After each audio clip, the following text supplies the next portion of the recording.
Hello viewers, మీరు చూస్తున్నారు lucky media. Brahmamudi serial fame Manas గురించి స్పెషల్ ఇంట్రడక్షన్ అవసరం లేదు.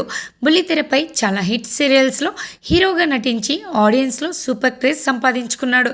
ఇక biggest reality show Bigg Boss 5లో కూడా మెరిసి ప్రేక్షకులకు మరింత దగ్గరయ్యాడు. ప్రస్తుతం మా టీవీలో ప్రసారం అవుతున్న సూపర్ హిట్ సీరియల్ బ్రహ్మముడిలో రాజ్ క్యారెక్టర్లో అందరి మనసు గెలుచుకున్నాడు మానస్. కొన్ని సినిమాల్లో చైల్డ్ ఆర్టిస్ట్గా కూడా మానస్ నటించాడు. హీరోగా గోలీ సోడా వంటి కొన్ని సినిమాల్లో కూడా నటించాడు. మూవీ ఆఫర్స్ తగ్గిపోవడంతో సీరియల్స్లోకి షిఫ్ట్ అయిపోయాడు మానస్. కోయిలమ్మ సీరియల్తో బుల్లితెరపై అడుగుపెట్టి మంచి గుర్తింపు పొందాడు. ఈ మధ్యనే శ్రీజ అనే అమ్మాయిని మానస్ పెళ్లి చేసుకొని ఒక ఇంటివాడైన సంగతి తెలిసిందే. రీసెంట్గా మానస్ బెంచ్ న్యూ కార్ కొన్నాడు. తన భార్య శ్రీజతో కలిసి మధురానగర్లోని హనుమాన్ టెంపుల్లో కొత్త కారుకు వాహన పూజ నిర్వహించారు మానస్. ఈ పూజా కార్యక్రమంలో నవదంపతులు మానస్ శ్రీజతో పాటు మానస్ తల్లిదండ్రులు కూడా పాల్గొన్నారు. మరిన్ని వీడియోస్ కోసం లక్కీ మీడియాను సబ్స్క్రైబ్ చేసుకోండి.